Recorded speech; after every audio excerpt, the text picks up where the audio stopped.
Hey everybody, welcome in to another Big Man on Campus and Donnie video preview. We're getting ready for college hoops, which gets going tomorrow, Tuesday, November 5th. We got a big preview for you, getting you ready for the season. Donnie will, I guess, be the moderator tonight. Is that true, Donnie? You'll be the moderator tonight? Yeah, we're going to go through. Look, I was even hoping to open up the show, but hey, it's just the way it is, right?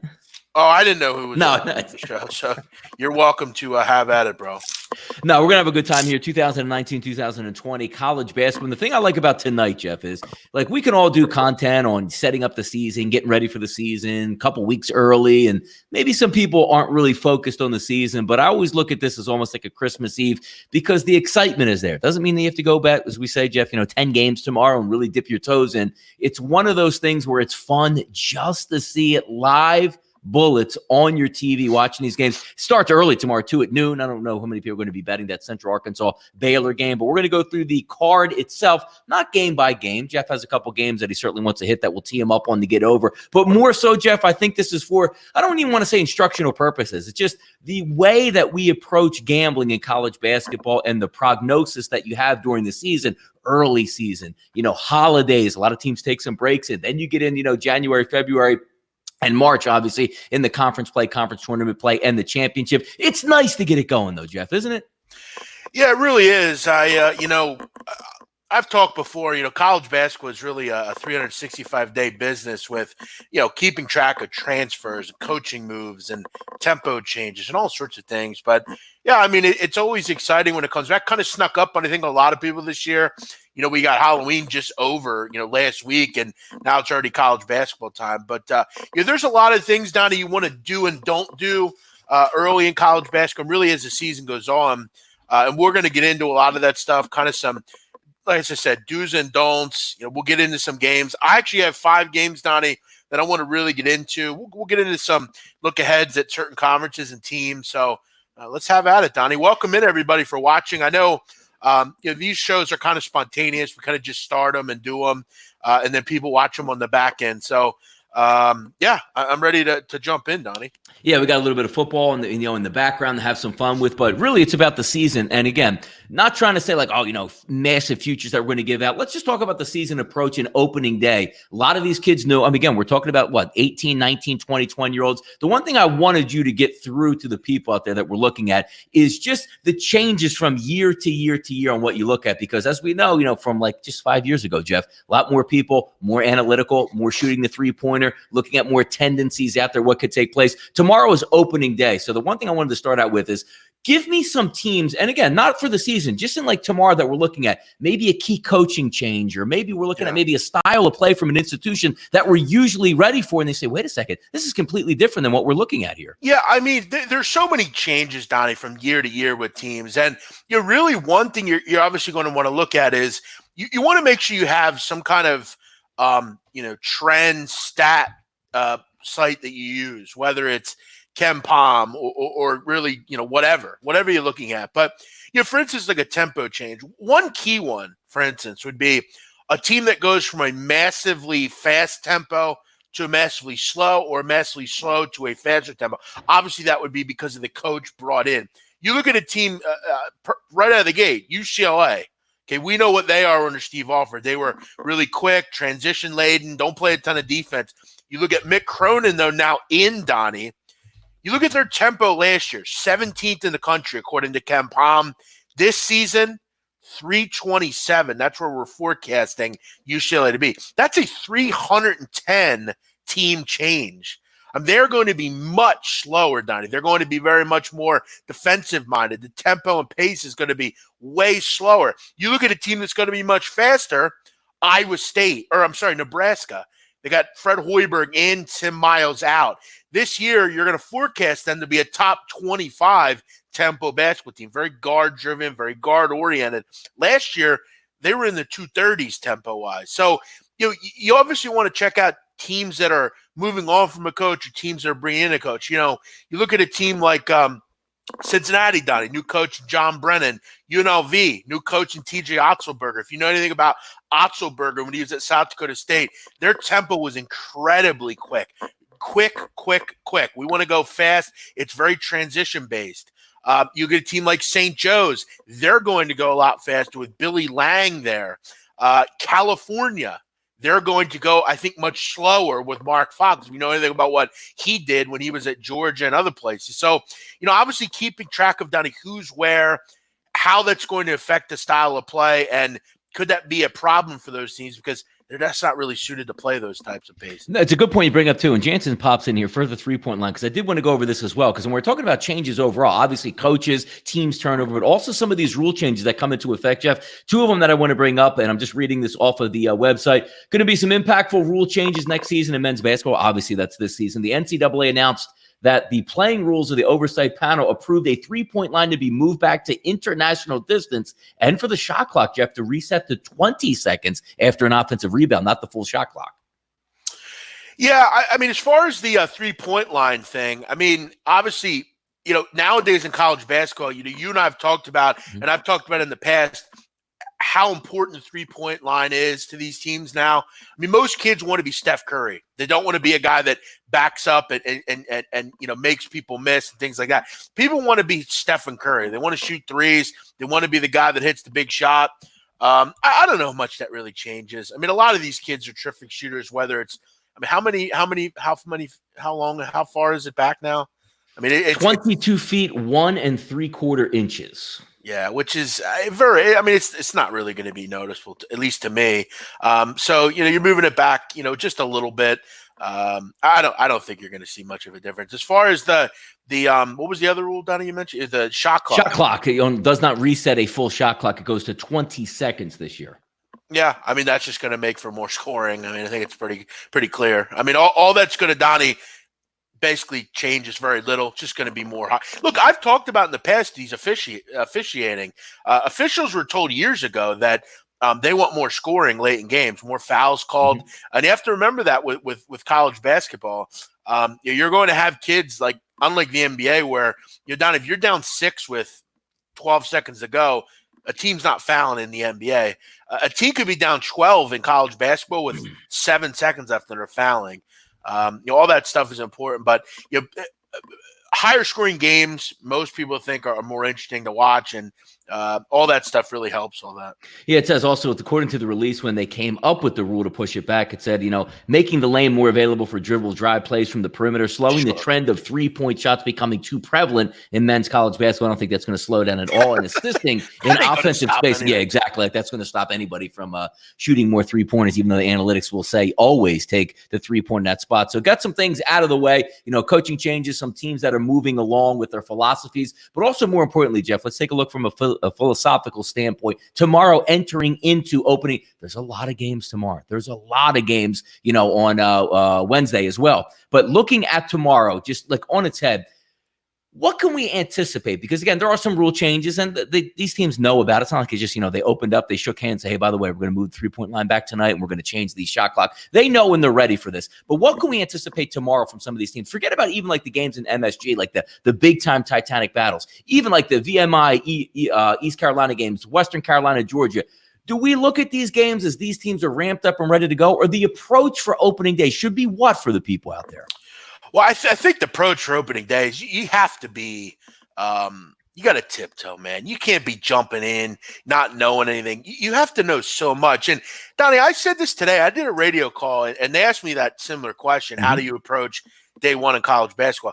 I got to be real honest with you, and I'm going to say something maybe that might offend certain people, but I got to be honest. If you're betting college basketball without some sort of resource, and you're just kind of jumping in because you think you know everything, you're going to have trouble. I mean, unless you're sitting here like someone like me that literally sits here and watches every fucking team and knows something about every team and can kind of give you an idea on something, you can't just jump in. I mean, there's so many things about these teams that are different. Teams with guys that might not be eligible. That's a huge thing now, Donnie, the waiver requests. Certain players don't have waiver requests yet. So, for instance, Jalen Fisher down at Grand Canyon, he used to play at TCU. Mm-hmm. He doesn't know if he's eligible yet. So he's undoubtedly going to sit out for the first couple of games until he finds out if he's eligible. You look at a guy at West Kentucky, Kenny Cooper. He played at Lipscomb. He's an important part for West Kentucky. He doesn't know if he's playing. So you have to understand who's in, who's out, who has to sit out a year to a transfer, who's immediately eligible. And what I do, Donnie, is I make lists. I'm a big writing guy, so I'm making lists of everything. Who's eligible right away, who's got to sit, who's still waiting for a waiver request. Another thing I do, Donnie, and this is kind of something that I think from a handicapping perspective, you have to look into. And we're going to get into some of these angles for tomorrow's games. I got 5 games to look at, but just some things, Donnie, to keep an eye on. Like, you look at last year, Donnie, do you happen to know who here's a team to keep an eye out for this year that no one will talk about. Colorado, the Buffaloes. I'm very high on this team. I think they have a really – the Pac-12 is fairly open. It's an open conference. Oregon's good, and there's some teams that are really good. But Colorado is fascinating because, Donnie, they bring back 94% of their minutes from last year. That's 5th in the country. Mm-hmm. There's very few teams that bring back that sort of production from one year to another. Now, only 8 teams, Donnie, coming into the season return 90% or more minutes. So – that's huge going into the season. Another team, Xavier. They're another team, which we'll talk about in a little bit. They return a lot of minutes. Donnie, last year, do you know how many times they lost at home? Xavier? No, Colorado. Oh, no. How many? 2. No. They have an unbelievable home court advantage. In fact, their home court advantage is among the best in the country. A lot of people won't bring that up. They have a great home court advantage. Their fans are terrific. They're 5,000 feet above sea level. It's just a tough place to go. And a lot of the times, you got to do that Colorado trip in the Pac-12 where it's a road trip, Thursday, Saturday. It's very tough. It's grueling. They have some NBA talent on this team. Tyler Bay is a terrific player. I like Colorado a lot. Keep an eye out for them. As far as some other things to look out for, I've talked before, Donnie, in the past about going out, get yourself one of these. You see what this is? It's a notebook. Go to the SWAC and the MEAC and find the bottom 5 teams. Your Mississippi Valley States, your Savannah States, your Alabama A&Ms, your Alabama States, those teams. And, Donnie, make a list of every Power 5 or G5 team they play. So, for instance, you're not going to find them against like if they play Eastern Illinois, that's not going to count. Let's say top 150 teams that's going to play the SWAC or MEAC. Yeah. You know who Scott Weaver is? I do, yes. Okay, Scott Weaver and I, years ago, Scott Weaver found this system where basically we were just betting against SWAC teams. So like a SWAC team plays Oregon or Alabama or like a Power 5 team. Yeah. We had a system where every game, regardless of the number, I don't care if it's 35, whatever, we're betting it every time. SWAC teams are some of the worst in the country, and they get run out against Power 5 teams. Now, what I did last year was I made a list. I had the list dated on every game, and I found lower-end MEAC and SWAC teams that play top 150 teams. Mm-hmm. And I'm finding these incredible, Donnie, scheduling spots. Like Savannah State's got 7 road games in a row. Some games are playing back-to-backs in college basketball. And they're playing, let's say, Colorado and Arizona. Like, they're incredibly bad spots. Because what happens with these kids, Donnie, is when you play in the MEAC or SWAC, you're pay for play. So what they do is they'll have you out on the road for 2 weeks straight, just playing games every night. You get your ass caved in every night, but you're getting $700K every time you do it. That's how they fund these programs. So you find incredibly bad spots. Yeah. So that's something that I do. And I'm going to always have I have a schedule that I look for and I find those things. But yeah, little things like that. I mean, obviously transfers are important. Now you get so many big transfers this year, how they're going to impact some of these teams. Florida, right out of the gate. Florida's one of the best teams in the country. A lot of people are skeptical on Florida because they remember what they saw last year, a bad offensive team when push came to shove. This year, though, Kerry Blackshear's going to change that a lot. There's so many things to look out for, Donnie, so many things to understand. Yeah, by the way, Jeff, I hate to break it up here for you. Watching this Monday Night Football game, there is a black cat standing on the field that will not leave, and the game has been stopped right now. So you're interesting. Kidding. Yeah, yep. He's standing at the 5-yard line just chilling. I'd love to hear what Booger McFarland's saying about that. That's got to be absolutely priceless right there at that point. He's at the 2-yard line. He's not moving, just, walking around real slow. Game is completely stopped. Nobody's going near him. Now he's in the end zone running around. This is fantastic stuff here. By the way, That's Jeff, funny. Tomorrow, a 12 o'clock game, a 1 o'clock game. Then we start hitting the rounds around that 6 o'clock, and you get the Princeton-Duquesne matchups there. Why don't we get into some of these matchups? And as we go along, talking a little bit of philosophy, how to approach what you think might take place in these games. Let's go, and let's just we'll keep it. We'll go rotation-wise. Actually, no, we'll go time-wise. 2 7 o'clock games for you, Jeff. 3 8 o'clock games that we'll go over. Why don't we start 6:25, 6:26, Samford and Moorhead State. If we take a look at some spread, again, these are really early, light tickets here. 67% of the tickets going early with Samford. Line opens up at 4, stays at 4. Over-under, take a look at this one here, 152.5. So we're expecting some points here. Samford and Moorhead State. Yeah, I think this total is too low, 152. I'm looking over in this game. Now, again, I want to make this very clear, okay? This is important, okay? Everyone turn up your fucking volumes. Announcement, okay? Any games that I give out prior to November 18th are strictly amusement only. They do not count. I'm giving you my opinion. These are games that I've zeroed in on. I think I have an edge in. I might bet them small. None of these are crazy wagered games. I'm not betting until middle of the November. This does not go against anything I'm doing. I'm just giving my opinion. These are interesting spots. I will probably wager on these, not heavily though. Donnie, you get that? Do you understand what I'm saying there? Yes. What did I just say, Donnie? We're taking a look at these games. Maybe you want to throw a little bit on it more for watching and research purposes. Correct. That you have a slight edge on. Yes. Now, I did a lot of research in these games. These are fascinating, okay? Donnie, last year, I know you bet a lot on the OVC. Yes, yep. Last year, Moorhead State, 90th in the country in pace, very fast. Samford, 36th. Both these teams go quick. Donnie, Moorhead State's a fascinating team because they're one of the smallest teams in the country. They don't have any height. They're very small. And they were actually, I think, top 10 in smallest teams last year. Basically what they do as an offense is they grab 3 or 4 shooters and basically have them patrol the perimeter and just jack shots. That's all they do. They have no interior presence whatsoever. And this team isn't going to have that. Preston Spradlin just doesn't bring in bigs for whatever reason. So basically they're going to shoot the ball considerably, okay? If you know anything about Samford, they play zone. Okay, they're prone to defensive issues. If a team can make shots against them, they'll score. Okay, they're going to give points up. That's why Samford stinks defensively, and they're always in shootouts because they can't defend the three-point line. Now, I also look at what I just said, Donnie. There's no height for Moorhead State. Jalen Dupree is a guy for Samford to keep an eye on. He was at Moorhead State. He transferred over. Him and Robert Allen should have their way on the block against anyone Moorhead can throw at him. With Josh Sharkey at point guard, you have 2 guards here, Jordan Walker from Moorhead, Josh Sharkey for Samford. I think we see a back-and-forth transition-laden game. I think we see a lot of buckets, a shootout type of game. Moorhead's a terrible matchup for Samford because Samford, none of the defensive principles they have are going to bother Moorhead. So I think both teams have a lot of success here scoring the basketball. Now, when we take a look at, because a lot of these games that we're going to talk about here, not so much conference games overall. Samford looks like, looking at this Athlon magazine, about 5th in the conference. Yeah.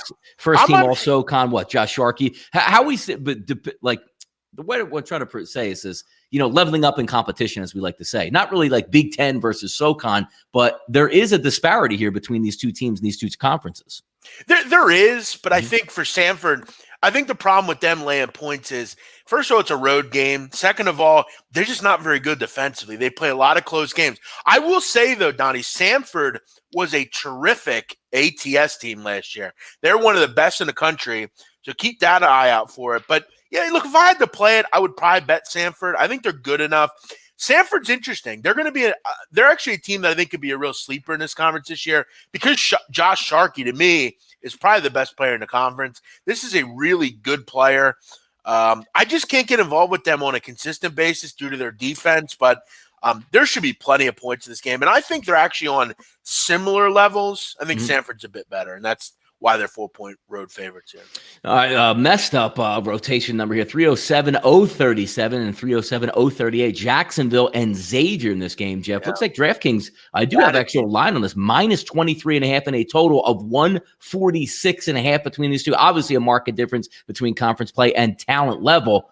What do we anticipate in these type of games early off in the season? Because we're looking at, 23, 24. It's got to be a blowout in this game. Is this more of a first half, you get your flow and just, our talent is way better and it goes for the full 40 minutes? How do we approach these type of games with these big spreads here? Yeah, this looks to me like an 87-60 type of game, something like that. First of all, Donnie, I'm incredibly high on Xavier. I'm really interested in this team. One of the reasons, obviously, is the fact that they bring back 4 of their top players last year, Xavier. They bring in some necessary scoring. They bring in a guy named Jason Carter, Donnie, out of Ohio. He was there for many years. Good big. They're just a team that can score. And I love the cohesiveness and continuity that they bring back. It's a home game. It's a stone-cold home game at the Cintas Center. There's a lot of excitement around this program, Donnie, this year. A lot of people regard them as a top 20 basketball team. But what I like most about Xavier is they came on so strong last year defensively. They had one of the better defense in the country over the final 10 games. And for a team in Jacksonville coming in, Jacksonville is fascinating because their best player last year, J.D. Notte, he transferred to Arkansas to go play for Eric Musselman. Their other best player, Jace Hogan, actually graduated. So I think there's a real question mark with this group offensively. Where do the points come from? And when you're stepping up a competition, Donnie, you want to be able to do something that could maybe bother them. Like, for instance, Donnie, when you play a team that can shoot the ball particularly well, or like a Lehigh, they can shoot the ball well, or maybe they go really quick like Savannah State. They can do something to maybe throw off the momentum. Yeah. Jacksonville doesn't do anything particularly well, and they are not a good defensive team. They come from a conference in the Atlantic Sun that's not particularly good defensively as it is. I think they have a lot of trouble in this game. They just don't do really anything to wow anybody. Now, if this was last year's Jacksonville team, maybe I'd be interested, but I think there's a lot of promise with Xavier. I think the goal right now is really get out hot and really get out and run here. I think they win comfortably here, 87-60, 88-59, something like that. I'll gladly lay the points. I'll be real, Donnie. I thought this number would be 27-28. I'm a little surprised it's so low.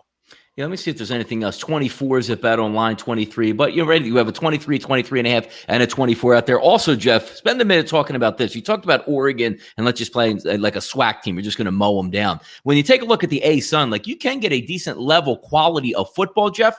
But we're not talking about Liberty. Yeah, basketball. We're not talking about Liberty coming to town here. You're talking about the 8th. There's 9 teams in the A-Sun. They're 8th pick. It's not like they're a top 3 team. Hey, they got a senior-laden team. They can run some offense. Like we've seen in the past where maybe a Lipscomb would come into town and be like, yo, these kids can play here. That's a great point. If this was North Florida, I'd have interest. But it's not. I mean, as you said, I don't know, Donnie, if it's that hard to think that Jacksonville could be the worst team in this conference. Because, I think Stetson will be better with Donnie Jones as their new coach. That's a team, Donnie, from a pace perspective, they're going to be much slower than we know them to be. Kennesaw State as a new coach, Abdur Rahim, he's a pretty good coach. So I think Jacksonville could be the worst team in this conference. So, yeah, I got some real question marks in this game. This is going to be a tough step up. How about this little brotherly love here tomorrow, Jeff, 8 o'clock. And I guess I'm going to assume it's going to be down at the Liacouras, 619, 620. Drexel and Temple, 67% of the early tickets coming in on the Drexel Dragons. It opened up at 13. Looks like it's hanging right around that 13 level, but I do have some lines offshore. Chris, minus 12.5. And then also at Bet Online, 12.5 as well. The total, 149. Same thing we talked about. We opened up the show here, Jeff, for you. Temple, new head coach. How does that translate over opening night here versus Drexel in the city? Yeah, I'm actually I'm still kind of on the fence now if I want to go to this game or not. I actually like the points here, to be real honest with you. Drexel's getting 13.5 in this game. Donnie, last year I made it a point to point this out. Temple is a terrible favorite. Now they're a double-digit favorite here. Donnie, last year's a favorite, Temple, 8-12-1 against the spread. They weren't good. If you know anything about Temple, the new coach, Aaron McKee. Now, Donnie, you want to hear some crazy stuff about Aaron McKee? Go.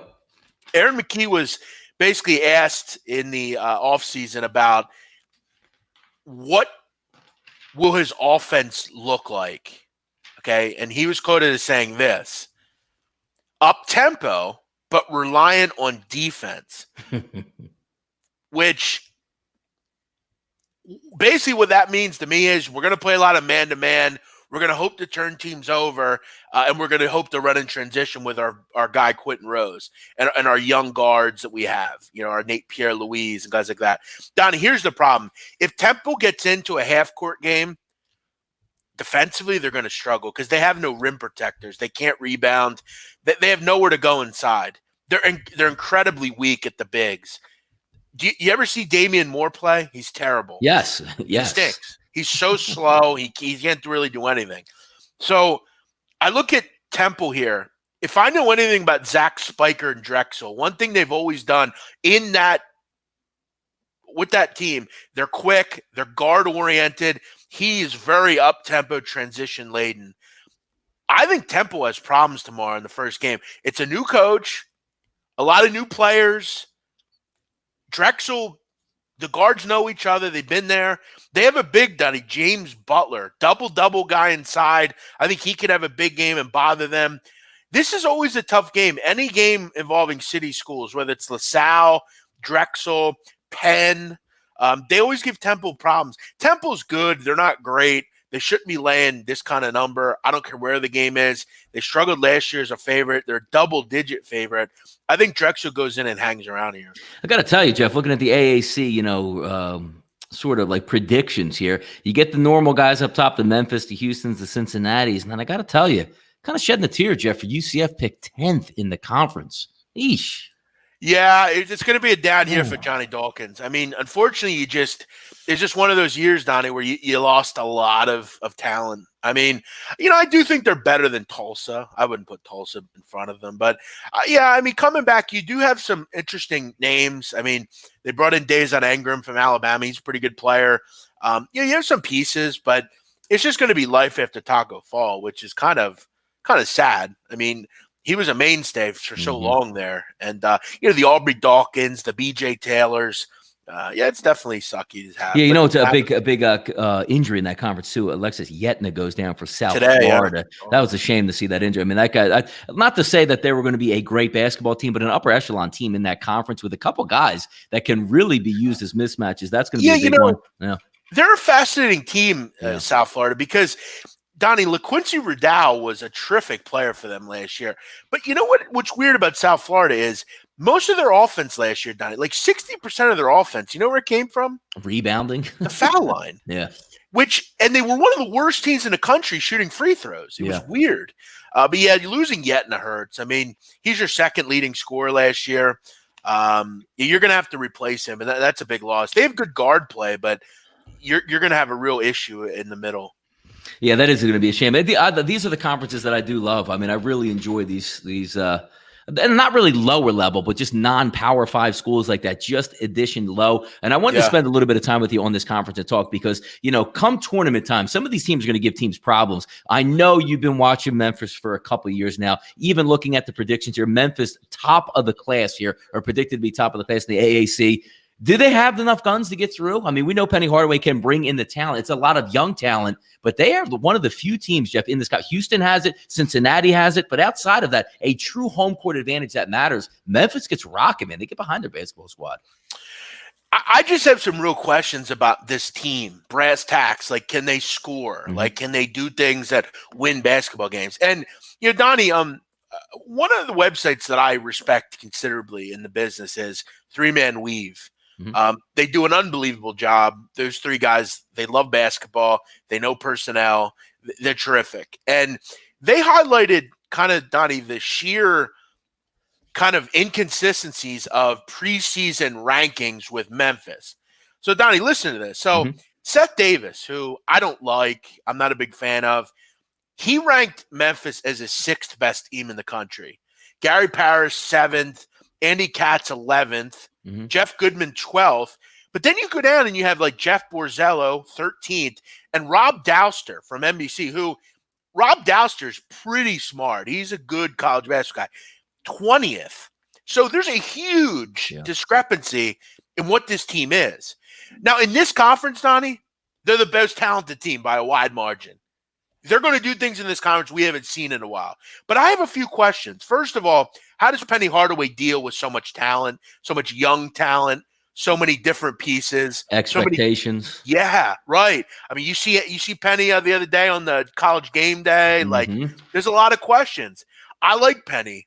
He's a hero to me. And seeing him, Donnie, in like real life when he was in Temple last year was eye-opening. It was like, wow.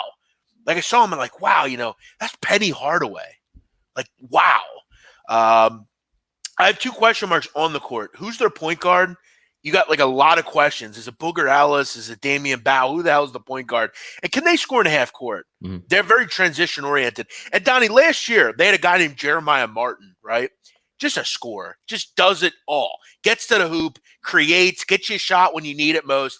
You know who they remind me of, Donnie? Who? The Sixers. That's who this team reminds me of. A lot of really good players, but do they have anyone to take the ball at the end of a game and get a bucket?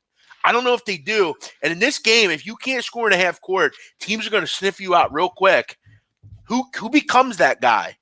They have one guy, Donnie, Damian Bow. He's a point guard. He impressed in the Bahamas, according to Penny Hardaway. A lot of people related him to like Rajon Rondo. Tough kid, plays hard, good court awareness, good IQ. We'll see. I think the schedule's still out. Memphis has literally a whole new team outside of one or two guys. Before we get back to a game breakdown real quick, Jack, Cincinnati Bearcats, obviously we know Mick Cronin going out to UCLA. Yeah. Talk about the difference and change now for the Cincinnati Bearcats as a team losing a guy like Mick Cronin. I mean, still picked in the top half of the conference, but got to be a devastating loss for them, no? Yeah, it's definitely a big loss. I still think they're the second best team in the conference. I guess for me, the big question is going to be under Mick Cronin, basically what they were is a rugged defensive team.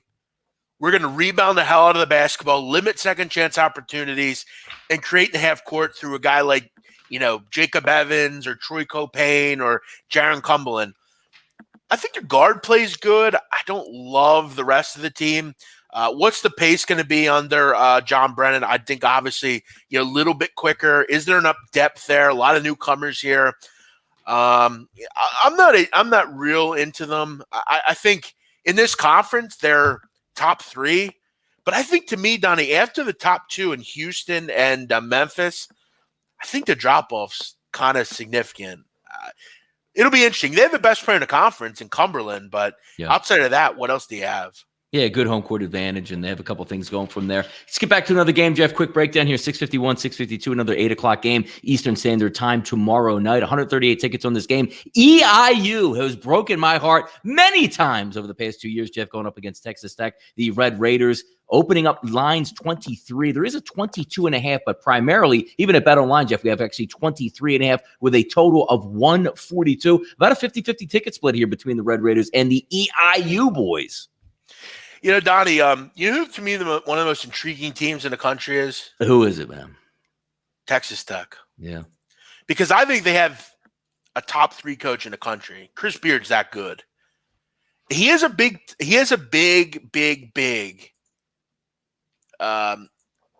question mark here. You were gutted last year. I mean, you lose Jared Culver, the guys down low. You lose, it's just so many. Who was the white dude up top, the transfer kid? What was his name? Matt Mooney. Yes, there you go.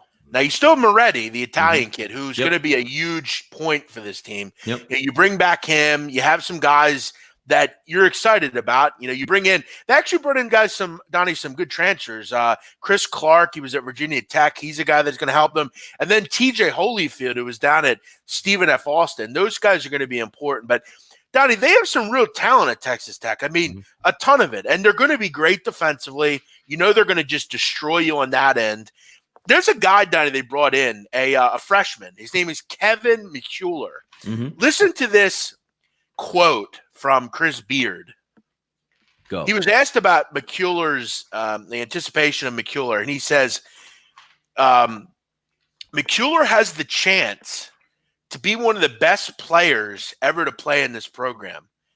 Now, from Chris Beard, that praise, that's like a Bible to me. I hear that and I think, oh my God, this kid's got to be unbelievable. This team last year, Donnie, Do you remember how they destroyed teams at the beginning of the season? Yes. They're winning 87-39, 87-50. Lockdown. Now, are they going to be that this year? No, not particularly early. But against Eastern Illinois, Donnie, who, if I think Eastern Illinois, you know what I think? There's one thing I think of. They're very jump shot reliant, which is shit. If you play that way against Texas Tech, you will get fucking destroyed. This is a bad matchup for the Panthers. It's just that simple.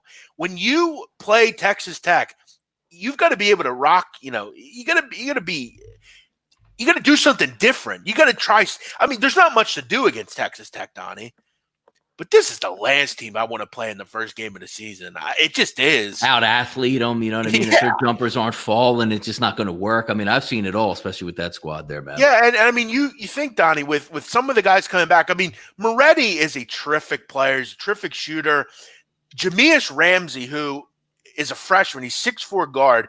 He's a top 30 player in the country. He's going to come in right away and give you terrific point guard minutes. They've had the whole season to kind of off season to get ready for the game. This is a tough spot. I just think on athleticism alone, it's a terrible time to face. I mean, Don, do you want to face Texas Tech ever, let alone in the first game? No, because the one thing when you're talking about that, because EIUX has a middle of the road team, there should be better than they actually were last year. But when you just get out athleted, like, you play your own conference, let's just say in the OVC, ooh, wide open jumper, I'm going to back this guy down. When you can't do that, that really is just a hamstring type situation for you, man. And what happens? Texas Tech will go on like 4 or 5 minute scoring droughts where they'll hold you to nothing over 5 minutes. Before you know it, I mean, it's a 14, 16-point run. Here's what I'll say about Texas Tech, Donnie. I would bet this solely on principle and the fact that I just don't think EIU can score enough points. Now, this is where you mix and match, Donnie, early in the season? You try stuff. Is Texas Tech exactly the team I'd want to bet on the first game of the season? Not particularly, because I think the turnover was strong, but this is also, the great thing about first games, Donnie, is there's so much excitement. These new guys want to come in and say, you know what? The old guard made it to the national title game, but we're the new group here. So, yeah, I'm really excited to watch Texas Tech. Watching them is appointment television to me defensively. I got to tell you that this last game actually makes me laugh a little bit because knowing, again, the OVC that we talk about, Tennessee Tech, Western Kentucky, 144 is the total in this one, Jeff. 78% of the tickets lining up on the Western Kentucky Hilltoppers. Line opened up at 19, staying at 19. Only a little bit of line movement here, Jeff, at Chris at 19.5. But even looking at the OVC standings, Tennessee Tech picked to finish dead last in that conference going up against Western Kentucky. Western Kentucky's always had a little bit of a soft spot in your heart, Jeff, over the past couple of years. I love Western Kentucky. I love him. I love Rick Stansbury. He's as good as a recruiter as you'll find. And the fact that he gets kids to come to Bowling Green, Kentucky is pretty unbelievable to me. Donnie, Western Kentucky is, I think, one of the more polarizing teams coming into the season because last year – they had so many issues. Like, they turned the ball over too much. They had a guy in Tavian Hollingsworth who, was good. It wasn't great. It wasn't a good enough guard. And there were just a lot of questions on them. They had guys that were, they had a kid, Lamonte Bearden, Donnie, from Buffalo. I don't know if you remember him. Yes. He was a big issue on the team because there was a lot of he would play and then he'd get issues with the coach and he'd be suspended. And there was just a lot of musical chairs with this lineup. Coming back, though, I picked them to win the conference. In fact, I picked them to make noise in this tournament. I think there's just so much talent on West Kentucky. Charles Bassey, Donnie, is the best player in the conference. It's not close. Yeah. Charles Bassey's not only the best player in the conference, but he's a lottery pick to me. He's that good.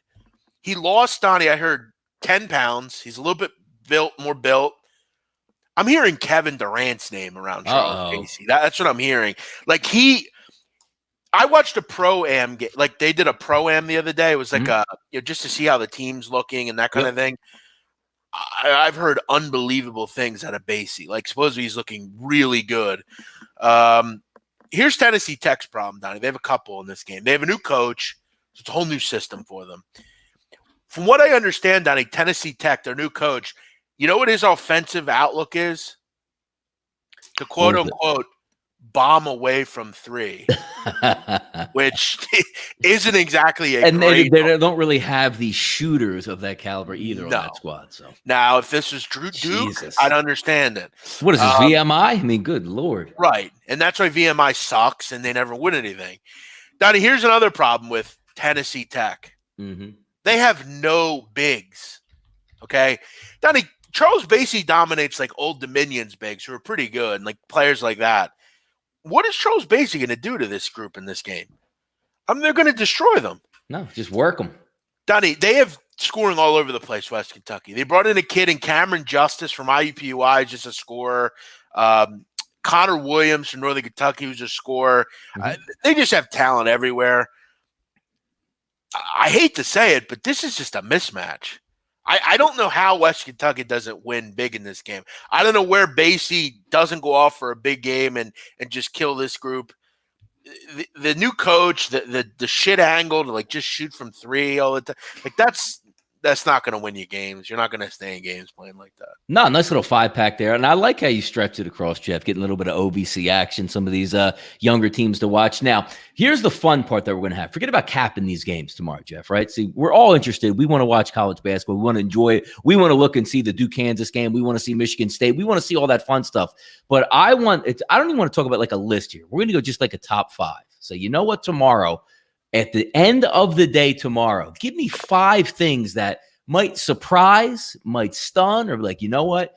You knew this was coming, and here's what's going to take place in college basketball this year. Give me 5 things to look out between just again. I'm not talking about for the season long, but 5 games tomorrow that says something like, you know what?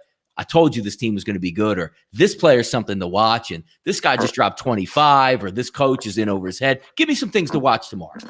All right. Well, I think right out of the gate, Donnie, I've reveled in this team all season. I think it's unfair that Cole Anthony is the point guard at Carolina. Cole Anthony, I mean, Donnie, you know, what are good things that go together? Peanut butter and jelly, you know, candy and French Pepsi. fries, ketchup. Yeah, man, come on. Yeah. You know, lettuce and tomato and hamburger. No, lettuce and tomato on a cheesesteak, all that good stuff. Yeah, which is anything. Like me and hot women, like all that stuff, you know, like Donnie, a good donut. You ever have a good donut? Damn right. Yes. So good. You know, it's just everything about it makes sense. That's Cole Anthony at UNC. It's unfair that he's there. That system is just, I mean, it's perfect. They're going to score 90 points a game. And I'll tell you what, this game against Notre Dame on Wednesday night is going to be a fun one. Mike Bray, if you know anything about his offensive chops, he's a good offensive coach, Donnie. Remember some of those teams he's had? Luke Herringody and Steve Vesturia and Demetrius Jackson. They've had some good teams at Notre Dame, and this is going to be a fun offensive game. Going to be plenty of scoring. Rex Pfluger's back for Notre Dame, which is huge. He's an important part of that team. Without him, Donnie, they were incredibly poor offensively and defensively, so they need him back. One thing I'll say, my first one is Cole Anthony is going to be as good as advertised.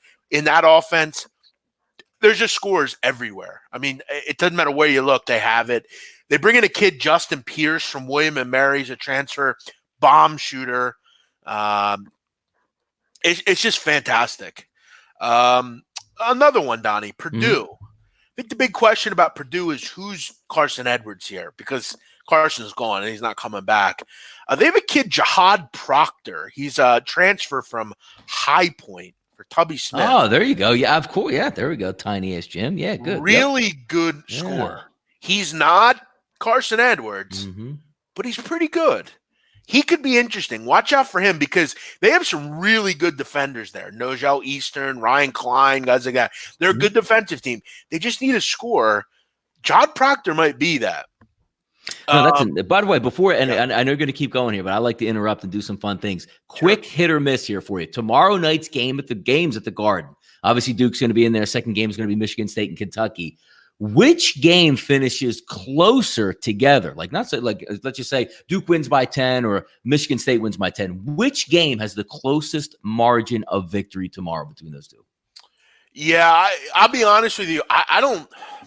I had a hard time at Duke, Kansas. Mhm. I don't know if there's much to separate those two. I think the one difference, Donnie, is Mhm. one team has Udoka as a Wike, Mhm. the other team doesn't. Yeah. Vernon Carey's a good player, but and he's comes from good bloodlines. On his father was an NFL player, and he's your typical like center. Mhm. He's gonna have trouble with Azubuike. Azubuike is a National Player of the Year kind of guy.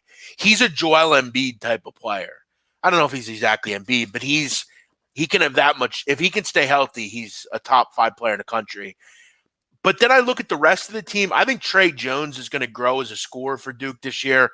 Matthew Hurt is a guy, a shooter, Donnie from Minnesota. They bring in John Shire type of player, just a guy that can come off screens and just bomb away.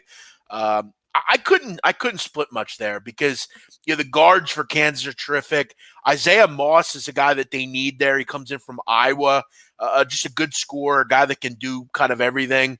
I had a hard time separating that one. That's a game that I think is a coin flip. I'd give the slightest edge to the Kansas Jayhawks, but not by much. As far as the other game, I got some real question marks about Kentucky, Donnie. First of all, they've looked really underwhelming in their exhibition games. In fact, they were out rebounded, Donnie, the other night by an NAIA team. Not good. Nick Richards. Here's the thing, Donnie. If Nick Richards plays, I like Kentucky's chances a lot more. But if he doesn't, I got to really wonder how they handle Michigan State because Michigan State's just going to bang you, like bang it out with you down low. They want to make it physical. Cassius Winston's a load. Him and Ashton Hagens, that'll be a great matchup all night. But I really have some question marks about Kentucky's front court. And another thing, Donnie, this is not a team that particularly plays well early in the season. Always cohesion issues at Kentucky, just with the turnover they have. Can't we see this the way this game will go, Donnie? It's probably close at halftime, and then Michigan State just kind of wears them down. I got a feeling this is like a 72-61 type of game. I think Michigan State's the best team in the country, consensus. Cassius Winston's the best player. They're just better than Kentucky. It's interesting too, Jeff. Yeah. These two games that you have tomorrow, usually it's the lower level games. Like let's just say, we're talking about EIU, Texas Tech. Like there'll be a big movement there because, as we know, I was joking with you today. I said, "Hey, man, look, they've had 6 months to get ready for these games, but no lines. They slowly start to filter out in the afternoon. How about this line movement in some of these games, Jeff? You're talking about Duke opens up at Pinnacle at -1.5. That flips to -1 for Kansas. You even had Chris offshore, another one of the sharper books, opens up at -4 Duke. That's now down to a pick 'em. And then we talk about the later game, Michigan State, Kentucky, 689, 690. That opens up at Pinnacle at -3, stays at 3, but Chris opens up at -1, now sits at 2.5. Big line swings for the bigger games, which usually it's the reverse of that, where the lower level games where somebody might have an edge or advantage and pangs that, and you see it go from 24.5 to 27.5, which you still might see tomorrow once the public wakes up in the morning and goes, oh my God, college basketball's here. But that's two big movements here in the Garden here for us. Yeah, it should be two great games. I think if this game was at Cameron, Duke would win, but it's not. And again, the problem with Kentucky, Donnie, is Nick Richards might not play, and EJ Montgomery, the other big, has not looked good. He's not looked good in some of the early games here, and I think John's going to have some trouble early on with this team. I think there's some the guards are really good, Quickly and all those guys, but it's going to take some time. Michigan State is everything about them is just legitimate. Everything, just like the guard play, they're rugged, they're durable. Teams like Louisville, Michigan State, Xavier, Florida, Texas Tech, you don't want to see those teams early on. At least against UNC, you can run and play, tempo with and just try to outscore them. Those are tough places to play and tough teams to face. Now, Jeff, when we're going to these games tomorrow, because a lot of these games are being played at home, but obviously this Big Four is going to be played in Madison Square Garden. These teams are no stranger to playing in big-time environments and playing, big games in different arenas. But again, we're talking about a new breed of college basketball, especially at the upper-level competition. A lot of younger kids coming in and a little bit more, different rules, maybe farther back. We're taking a look at a Kansas Duke, 152 is the total, and then Michigan State, Kentucky at 138.5. Talk about just revving up for the season, because it gets a little bit bit easier when you practice every day at Fog Allen, you practice every day at Cameron Indoor.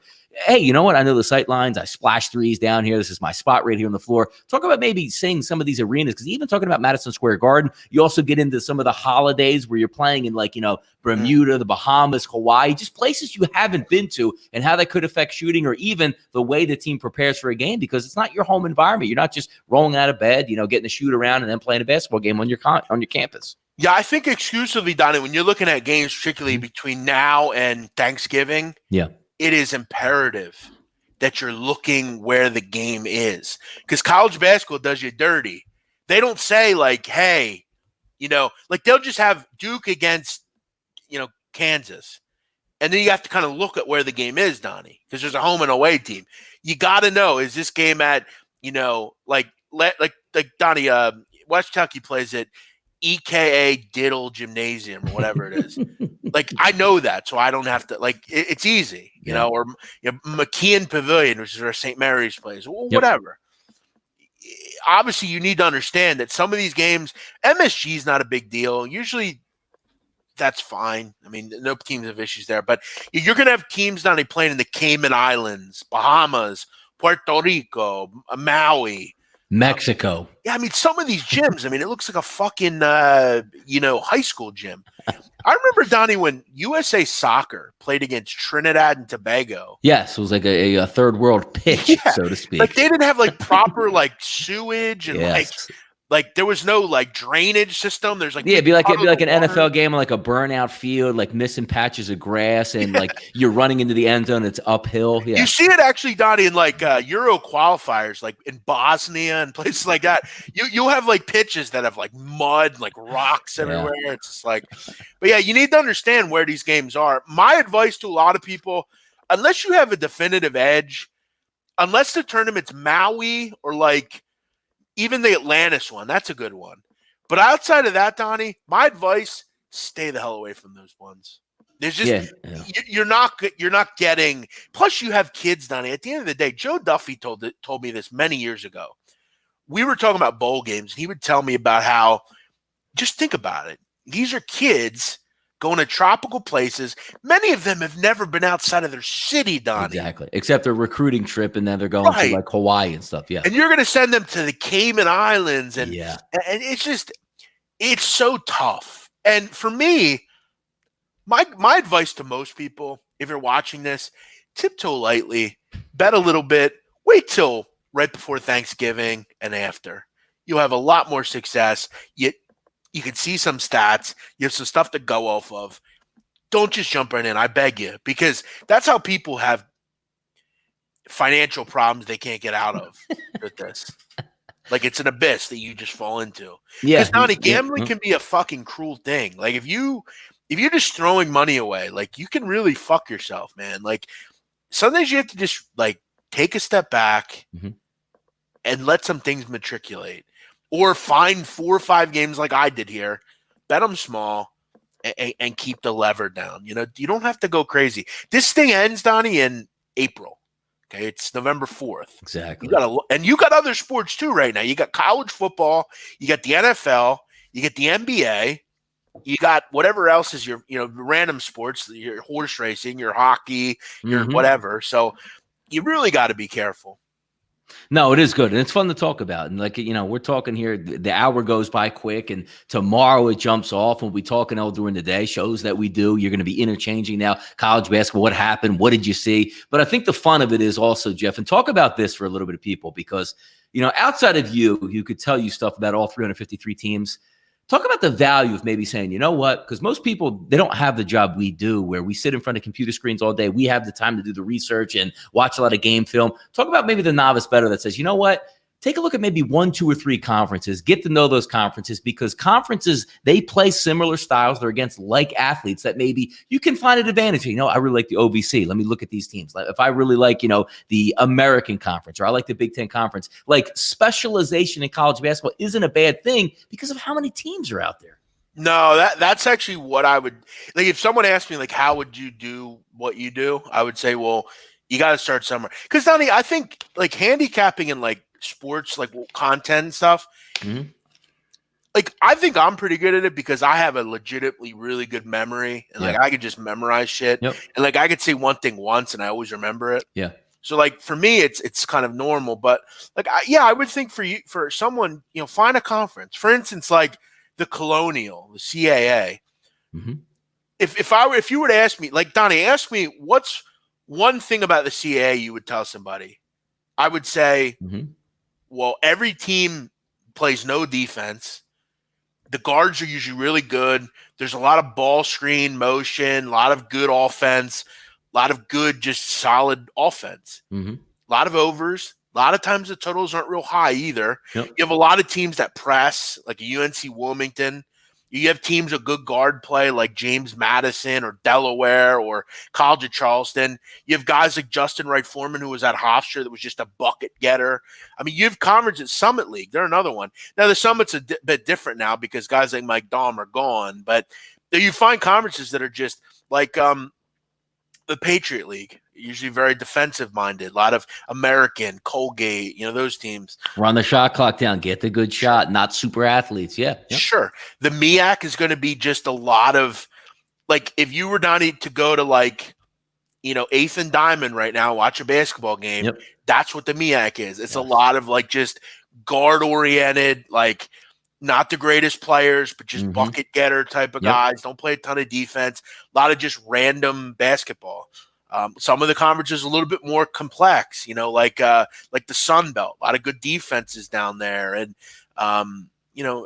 it all goes different places. That's what's great about it. There's 353 of them. And by the way, Donna, we have a new team, and I want to end the show with this. Yes. Merrimack. They're a new team. Okay, and I want to tell you guys a little bit about the NEC, which, Donnie, is one of my favorite conferences. I love NIU Brooklyn. I mean, year after year, they're one of my favorite teams. Donnie, do me a favor. Yes. They're the Blackbirds, by the way. Blackbirds. I was close. I had the black right. Donnie, do me a favor. Look up Derek Kellogg. Do you know who Derek Kellogg is? I do know Derek Kellogg. He was a coach at UMass. If you were to look up LAU Brooklyn's coach in the dictionary, wouldn't he be like a prime candidate? Like, he just looks like he's from like Bensonhurst or something. But looks like there's maybe a little connection to the Five Families or something. Yeah, like he's like an underboss. Yeah, like he's a part of Lucchese crime family or something. Okay, Merrimack, Donnie, their new team. Okay, you know who their coach is? Joe Gallo, not crazy Joe Gallo. Joe Gallo. What they do, and what's fascinating about the NEC, Donnie, then we'll wrap the show up. The NEC is another no defense conference. They don't play any. It's all guard oriented, a lot of transition. Yep. You know what Merrimack does that's going to bother teams? They run a zone. Got to be able to shoot. Merrimack's going to bother teams with their zone. And they have a kid, Donnie, Javaris Hayes. Okay, Javaris Hayes, dynamic player. He's from New York City. He's a good New York guard. Or no, he's from Patterson, North Jersey. Patterson, there we go. Hey, Patterson in the house. Good Patterson. Went to St. Anthony's. Good Newark Patterson guard. Merrimack, watch out. Watch out for them. They run a zone. That's a concern in this conference. A lot of teams, nobody plays zone in this conference, Donnie. A lot of pressing, a lot of quick transition. Zone's going to bother them. Watch out for Merrimack. No, good stuff, man. I'm excited. Tomorrow it all gets underway. And by the time we do a show right side of campus, we'll have actually live college basketball that we can update. I mean, I don't know how exciting Central Arkansas and Baylor is going to be, but it's basketball. And that's what we waited for a long time. A long, long grind. Jeff, before we get out of here, tell the people about the ups and the downs of the season. Nobody goes undefeated. Nobody wins every game. You will have winning streaks. You have losing streaks. Trust the numbers that you like and stick with them. Don't flip-flop because you lost 1 or 2 games in a row. Stick with what you know and stick with what you like. Yeah, we'll get to that. Just one comment on the early game, though, on Central Arkansas. Yes. Fascinating game here. Baylor's a good basketball team. Going to be really good this year. Got a lot of really good talent, Scott Drew, but I'm never a big Scott Drew guy, Donnie. Central Arkansas has a player, Donnie, kind of an interesting guy. 7-footer. His name is Hayden Koval. Terrific rim protector. Kind of, one of those really random guys, like a Taco Fall type of guy. Just kind of bigger than everybody else and interesting. But, listen, you got to remember, there's so many months and weeks in this season. And I'll relate it to last year. I started 0-9. 9 straight losses in the game. I said, I remember calling you that day, Donnie. I think it was 2 days before Thanksgiving. And I didn't know what to do. I couldn't do anything right. And I remember telling you, I'm going to take a week off. And you're like, no, just keep going. And I said, no, I need to take a week off. And I stopped. And I remember I came back. I remember the first game I bet was Stony Brook. Yeah. And they won. And then I kept going. And by the end of the season, Donnie, I remember I had a terrific tournament. Yep. I ended up on the season. Yep. There's so many people, Donnie, that'll try to break you up, try to break you in the business. They'll laugh. They'll try to break your balls, get on you. And I had so many people upset at me, because I charged your picks and it was this and that. You got to stick to what you're doing. I'm doing really well in the NBA right now, Donnie, with my NBA stuff. Eventually that's going to change, Eventually I'm not going to win, and I'm going to lose. But you got to stick with the script. You got to keep going. You got to trust your handicapping. And sometimes, Donnie, a couple days off is okay. Yep. Absolutely, man. All right, we're wrapping it up. Thanks all for watching. And to everyone that's checking out the show after the fact, we appreciate it. Donnie, when are you getting involved with CBB? Usually in January when the NFL playoffs start and they get a little bit more time to focus. Yeah, no, I take my favorite part of the season. I love conference tournament play. I love the tournament just like everybody else. But I like conference play where I can actually get like-on-like competition. That's where I like to do it. So I'll probably be back in play in January. Yeah, I think the goal, one other thing before we go, the goal is in non-conference play, Donnie, keeping your head above water. You try to grind out a profit. Yep. But the goal is conference play. That's where you really get to know. Oh, one other team, Donnie. They're going to fall flat in their face this year. Seton Hall. I love Miles Powell. He's a terrific player. Still there, huh? But outside of that, not interested. Yeah. Villanova, too. They're gone, too. All right. Have a great night, everybody. Thank you for watching. We will be back tomorrow, right side of campus. We'll go over everything that happened in the Monday. By the way, what was the score in that Monday night game? Second half just got underway. 13-12 Cowboys with 11 minutes to go in the third quarter. Team total's not looking terrible. No, they actually scored. The Cowboys only had 3 points with a minute to go in the first half and scored 10 points coming out of the gate. So we'll see if they can heat it up. I need some points here. Not good, Donnie. The Suns are shooting 53% and losing. That's not good. That's great defense. Yeah, that's not good. I could have my first loss tonight in a while. So we'll see. Long game. Yeah. All right, everybody. Have a great night. Thank you for checking us out. We will see you next time. Bye-bye.